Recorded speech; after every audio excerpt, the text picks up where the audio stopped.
Born and raised in Tatums, Oklahoma, which is one of the most unique black towns in the country at the time, back in the 40s and 50s.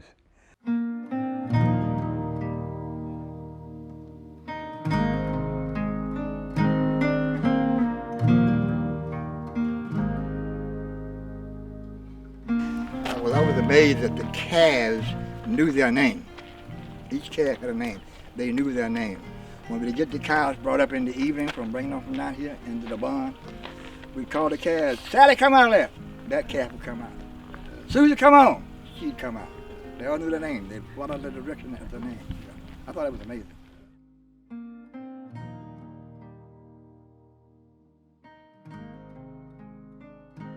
My folk were basically farmers. We grew lots of crops. All of our food was either going in the kitchen or in the fields. Just lived in Garden of Eden, more or less. It was all beautiful green and very healthy stuff around. And we grew up being farm boys, and some became athletes, and we all went off to college and went to Yonder's land. 3 or 7 came back, but Tatum was one of the most unique black towns of this era, in that era. Well, my teaching or explanation for my dad, you know, he told me that he and 5 other families were living in, I think, Wetumpka, Alabama. And he said that on Friday night and Saturday night, the Klan would get drunk and come through Color Town, shooting through the houses and scaring the children, frightening. They were frantic. Every time they hear horse hoofs coming down the road, they just get frantic. And he bashed that. He had to sleep with his guns, you know. And that was this guy named Willie Tatum that was going around soliciting people to come to Oklahoma and start an all-black town, all-black community. So they could feel as much as they possibly could the wonderfulness of being an American.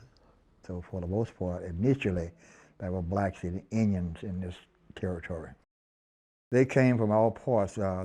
L.B. Tatum was one of the founders of Tatums, Oklahoma. Scoured about the country trying to find intelligent, productive, skilled blacks to come in and build Tatum. And my dad was one of the blacks that came out of Alabama with the Quadrant sisters, the Walls sisters. And I think he had the plantation owner Walls they all came here and helped settle Tatum, one of his original group of families, and kind of sprang from there. And at the time when I was here, there were no whites living in Tatums. So we didn't grow up experiencing racism as kids as such. Well, because we didn't have to deal with anybody looking down upon us, about treating us as though we were not top of the crust, because we were here.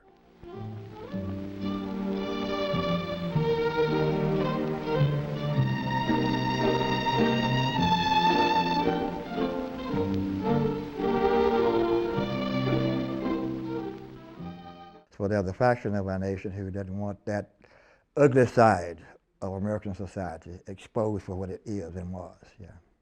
Bottom line of it is that there's a certain segment of our society who doesn't want the experiences of blacks to be a part of the American history. It is. Black history is American history.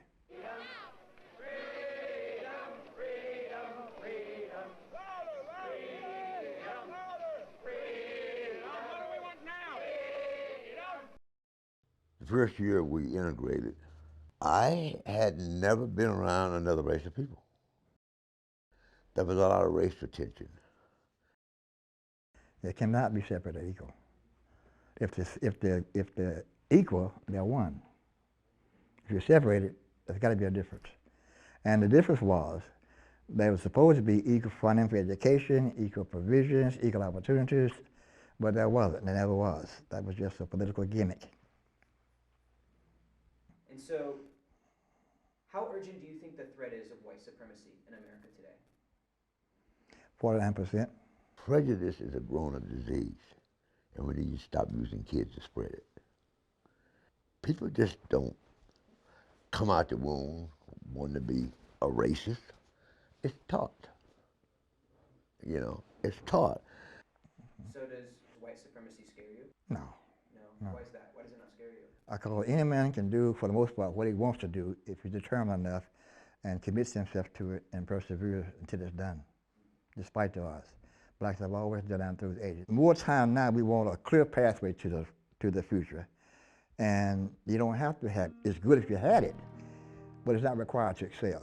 And you got to believe that and know that and work out of that conviction.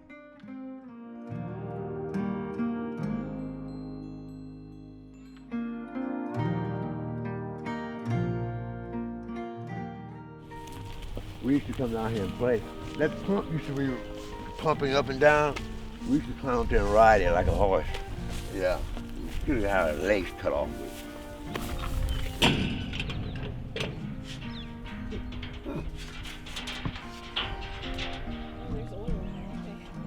This is so cool.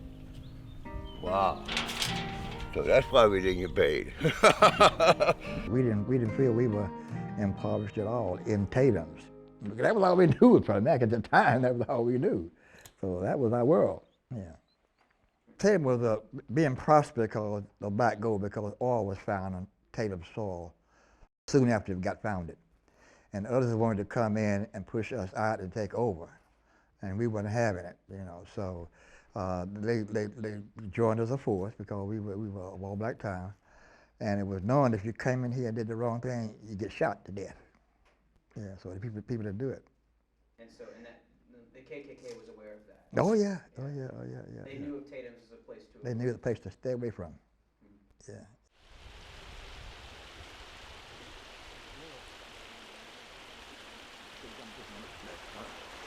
You ride your horse out there and fish you all over your horse. I kind of like it myself. Yeah. That's Wild Horse Creek. A lot of members there.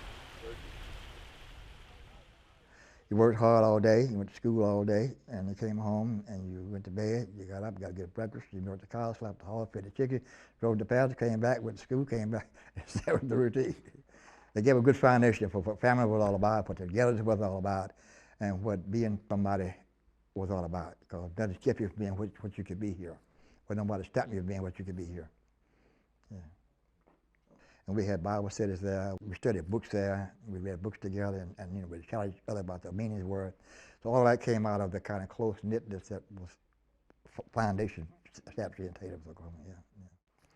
People need to try to learn how to, as much as possible, walk on another's moccasin, walk on somebody else's shoes, and see their side of it. But it's impossible for the majority of race, white race, to put themselves in a black shoe. You can't do that. Yeah, there's going to be some of that. As long as we live, it always has been. We get all worked up now about the fact that the world is in chaos. The world has always been in chaos. Always will be in chaos. But despite it all, there's a way if you can carve out your own niche, you can still go and do your own thing. Blacks excelled to the top back in the greatest depressed time. They became great writers, great poets, great business people, but they have to have determination, and that begins by, at an early age, being taught that you can do things, that you're somebody, that you have skills. And you've got to have the skills, you've got to have the education to do it. Look, great families that came into Tatum from Alabama, you see all these names here. Stephen B. Carter. Yeah, see that? Stephen B. Carter. Yeah, they're not keeping it up. Class of 66, you ought to be. Class of 60, that's my class.